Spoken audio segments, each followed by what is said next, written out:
Noong araw na iyon, itinakda na ang huling boto para sa magiging class monitor.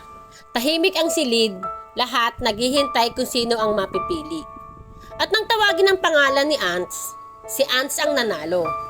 Ants, sabi ng guro, ikaw ang huling binoto. Salamat sa lahat. Patuloy akong magsusumikap, sagot ni Ants, nang may kababaang loob. May mga bumubulong. Dapat lang si Ants. Oo nga, oo nga.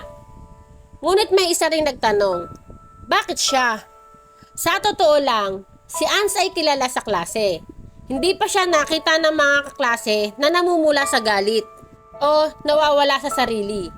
Palagi siyang kalmado, responsable, maayos makitungo, mabait. Deserve niya, sabi ng isa. Maganda naman talaga pakikisama niya sa lahat.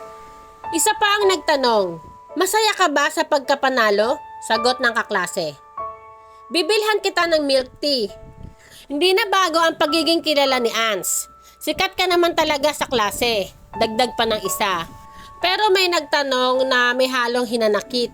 Bakit ngayon mo lang ako nilalapitan? Ngayong monitor ka na. Sumagot si Ants. Hindi. Tingwen. Marunong lang talaga akong mag-aral. Pero may tensyon. Si Shun, tila may tampo. Shun, sorry, sabi ni Ants. Okay lang, sagot ni Shun.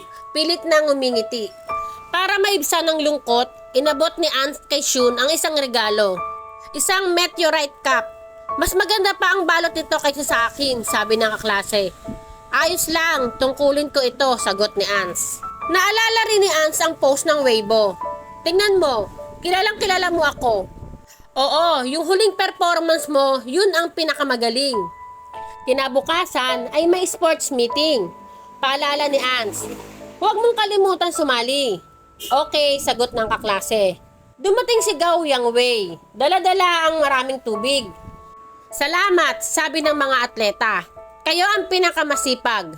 Aalis na kami, wika ng ilan. Pero napansin ni Ants ang isang guro. Sir, mukhang masakit ang leeg nyo. Galing ito sa sports lab ko. Subukan nyo. Salamat baby, biro ng guro. Pero hindi yata bagay sa akin. I-send mo na lang ang link. Oo naman, sagot ni Ants. Dapat sumali ka sa social activities, paalala ng guro. Mabuti iyon para sa kalusugan mo. Salamat po sir, aalis na ako. Ngunit sa gitna ng araw, may nabawas na punto sa klase. Sino ang hindi nagtapo ng basura? May nagturo? Ako ba? Tanong ng isa. Alam ko na hindi na okay nitong mga araw. Hindi mo naman sinasadya. Team tayo. Wala namang gustong mabawasan ng score. Sabay-sabay nating haharapin ito. Wika ng buong klase. Pasensya na lahat.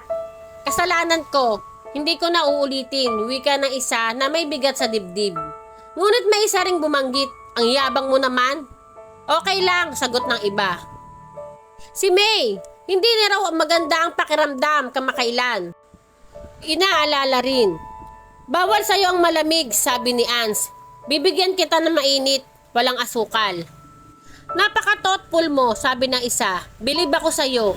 Sikat ka talaga, mabait, maalalahanin, edukado at higit sa lahat, monitor.